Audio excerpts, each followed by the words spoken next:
Bersama saya Azlin Arif dalam rentasan berita edisi 1321. Antara paparan utama. Anugerah kepada TH, bukti PH benar. Presiden PAS biadab kepada Yang di-Pertuan Agong.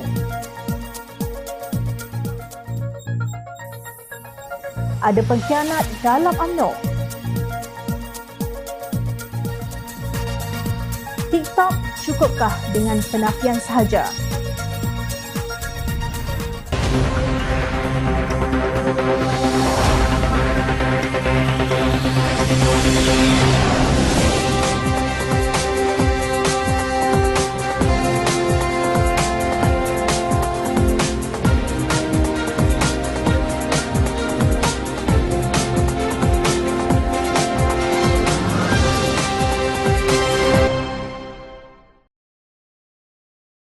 Assalamualaikum dan salam sejahtera. Ingat lagi tak, pada November 2022, sebelum pilihan raya umum ke-15 lalu, pemimpin Perikatan Nasional berteriak kononnya syarikat milik ahli parlimen DAP Damansara Tony Phua diberi kontrak tabung haji pada 2019 untuk membangunkan aplikasi T-Hijari. Penyelaras Gerak Kerja Penerangan Perikatan Nasional Badrul Hisham Syaharin mendakwa Cyber Village diberi kontrak bernilai 4.53 juta ringgit oleh tabung haji. Bagaimanapun, Tony Phua mendakwa Badrul memfitnahnya dan cuba menghasut umat Islam terhadap dirinya, DAP dan Pakatan Harapan. Terdapat maklumat dan rekod umum saya telah menjual semua milikan saham saya dalam Cyber Village sebelum saya masuk bidang politik pada 2007. Saya tidak lagi ada sebarang kaitan dengan syarikat tersebut, katanya dalam kenyataan lapor Free Malaysia Today. Pada tahun 2019, tabung haji di bawah sediaan Menteri Hal Ehwal Agama ketika itu, Naib Presiden Amanah Datuk Seri Dr. Mujahid Yusof. Hakikatnya, Lembaga Tabung Haji telah memenangi Anugerah Kecemerlangan Teknologi Malaysia 2021 dalam kategori perkhidmatan dalam talian, perkhidmatan kewangan buat julung kalinya bagi platform T-Hijari yang dianugerahkan oleh Singapore Business Review.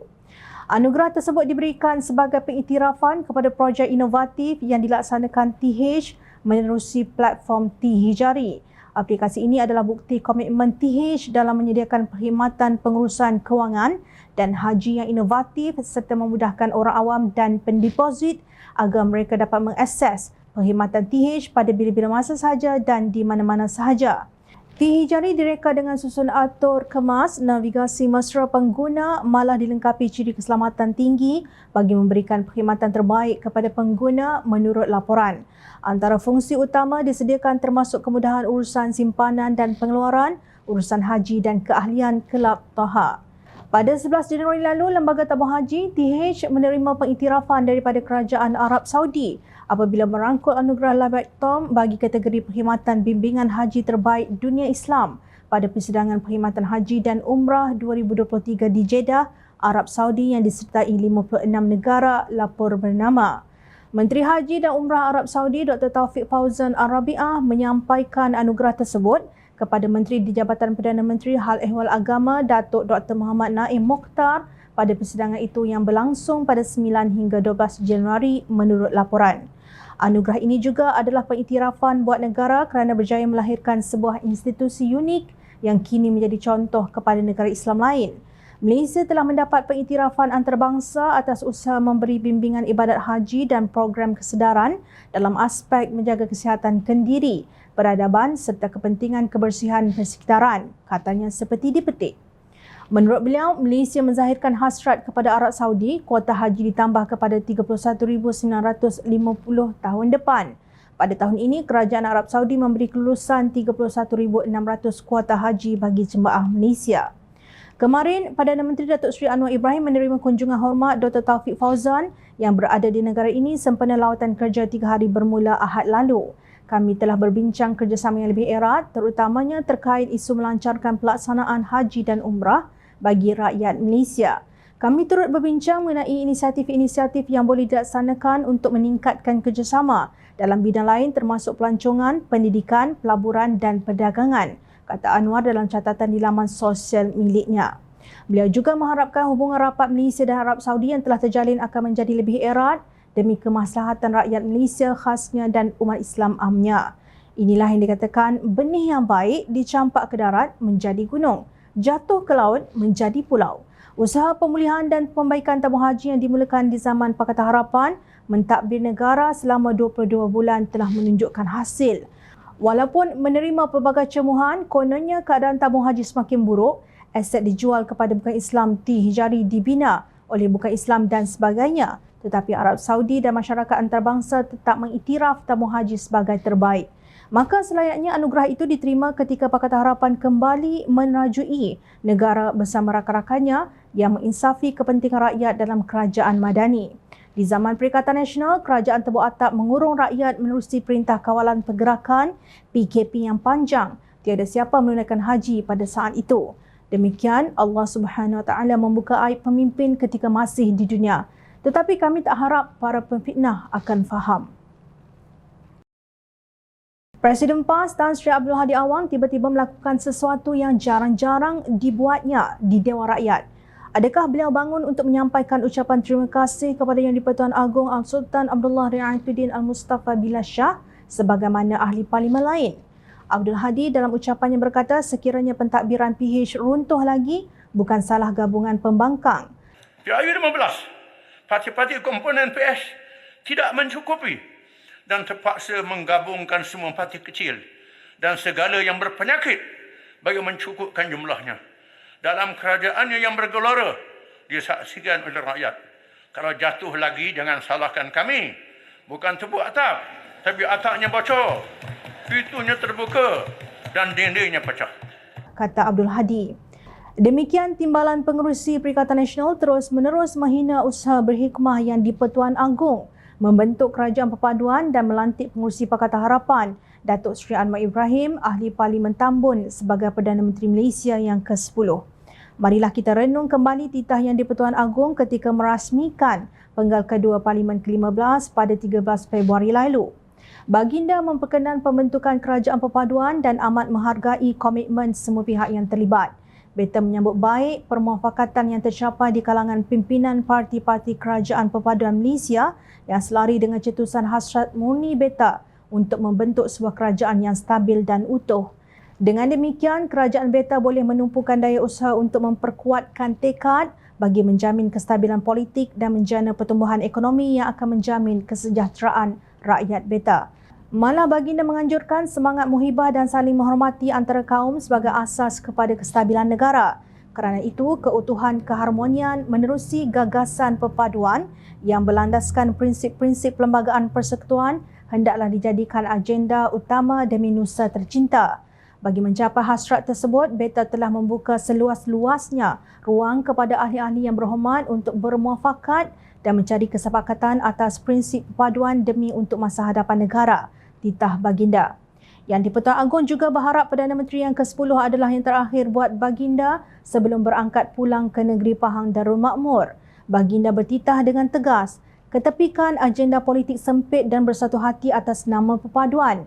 Kestabilan lanskap politik menerusi ikatan perpaduan dari ahli-ahli yang berhormat hendaklah dijadikan sebagai manifestasi dalam membentuk bangsa Malaysia dan era Malaysia baharu yang gemilang.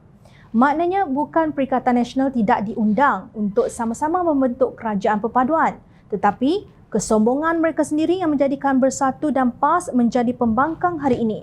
Mengulas mengenai ucapan Abdul Hadi, Pengarah Komunikasi Amanah Nasional, Khairi Abdul Samad berkata ahli parlimen pembangkang hanya bermain politik semata-mata, bukan berkhidmat untuk memulihkan negara.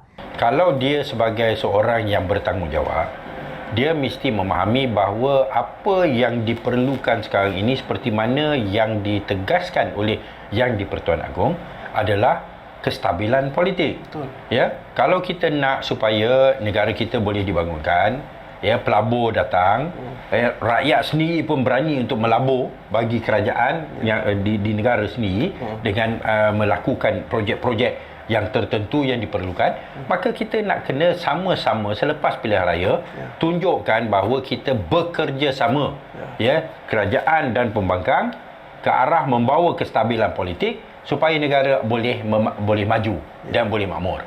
Dia tak faham dan tak bertanggungjawab. Awak nak takut-takutkan pelabur ke atau awak nak takut-takutkan rakyat ke? Apa manfaatnya? Kamu terimalah hakikat kamu dah kalah. Khalid berkata demikian dalam program Jom Channel Bicara Haji Khalid Samad siri 183, Belanjawan dan Titah yang di Pertuan Agong Selasa lalu. Pembangkang kena memainkan peranan untuk membina, kata Khalid. Apa yang dititahkan oleh Yang di-Pertuan Agong amat jelas. Jom Channel petik pendirian Yang di-Pertuan Agong tentang perpaduan yang baginda sendiri gagaskan.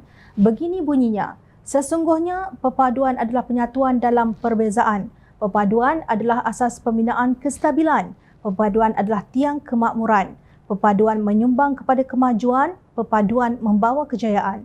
Marilah kita sama-sama menghayati firman Allah Subhanahu Wa Taala dalam surah Al-Isra ayat 37 yang bermaksud, dan janganlah engkau berjalan di bumi dengan belagak sombong, kerana sesungguhnya engkau tidak akan dapat menembusi bumi dan engkau tidak akan dapat menyamai setinggi gunung Ganang.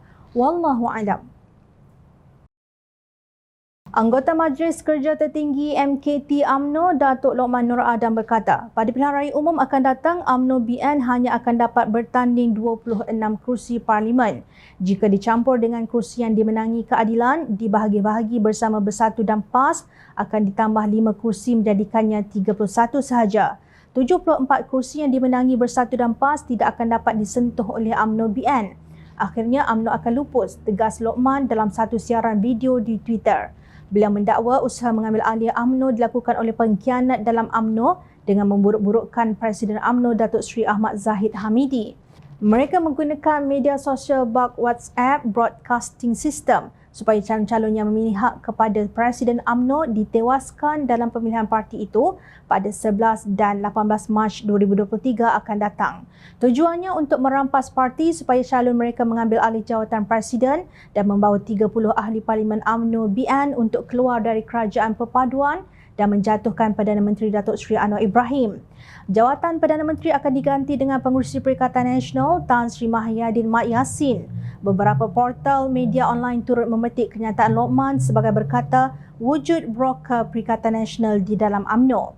Sebenarnya usaha untuk menebuk atap ini sedang berjalan dengan rakusnya. Malah ada percubaan untuk mengambil alih kepimpinan UMNO dan juga cubaan untuk memujuk rakan-rakan kita di Sarawak. Malah mereka menawarkan jawatan Perdana Menteri pula kepada Sarawak, kata Lokman seperti dipetik Sengat Daily.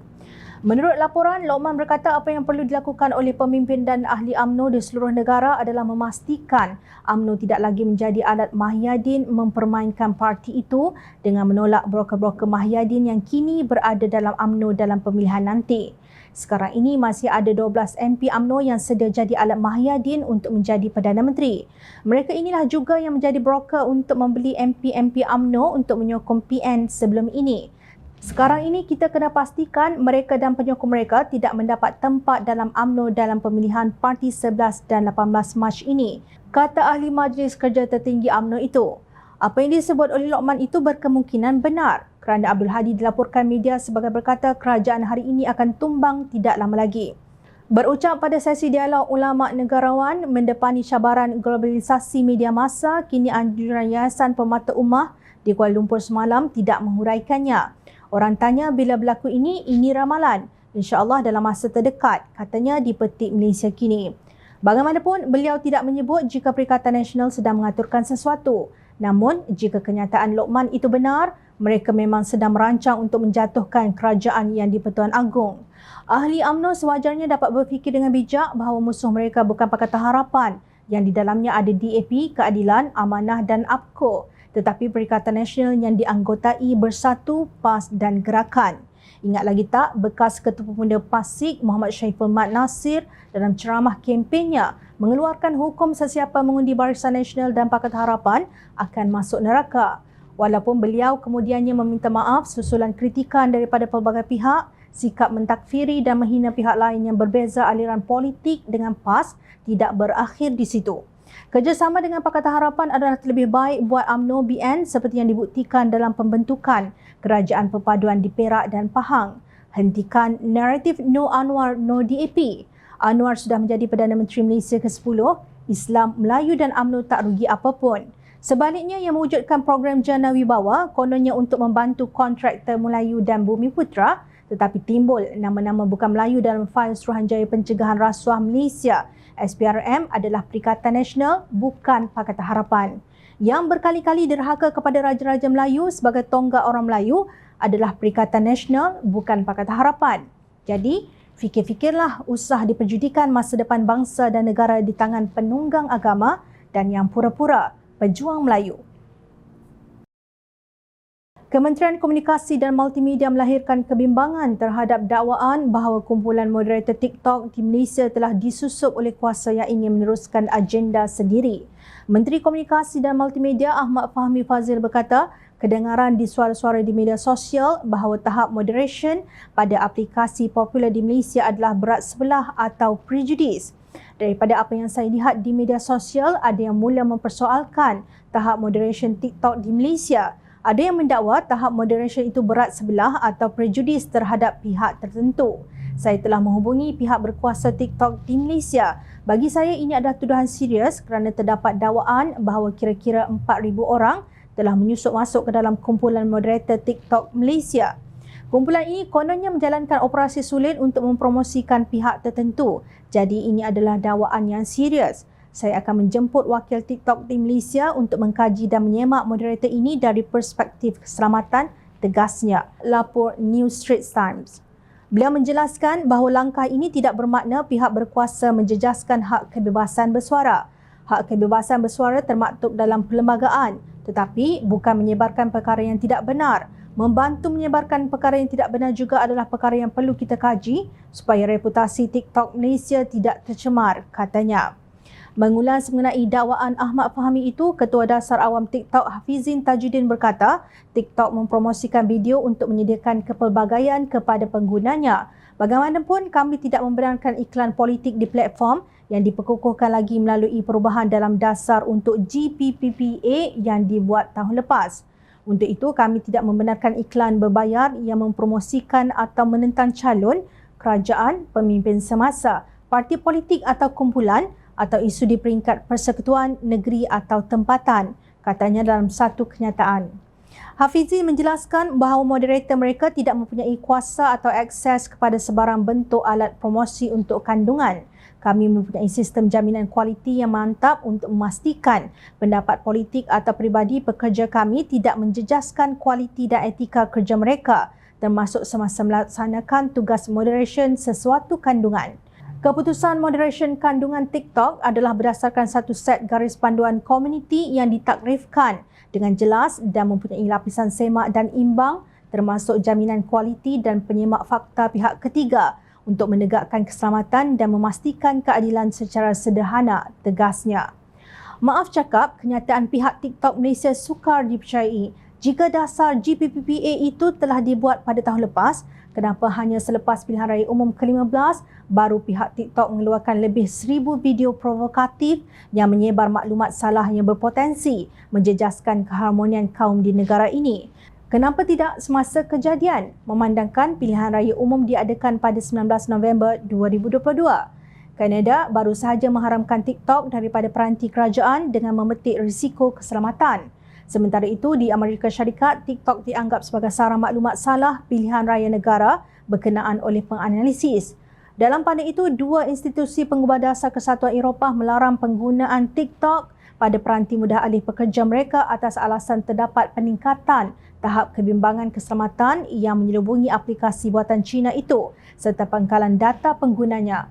Terdapat kebimbangan bahawa TikTok yang dimiliki oleh ByteDance dan beribu pejabat di China itu boleh digunakan oleh kerajaan China untuk mengumpul data pengguna demi kepentingannya sendiri.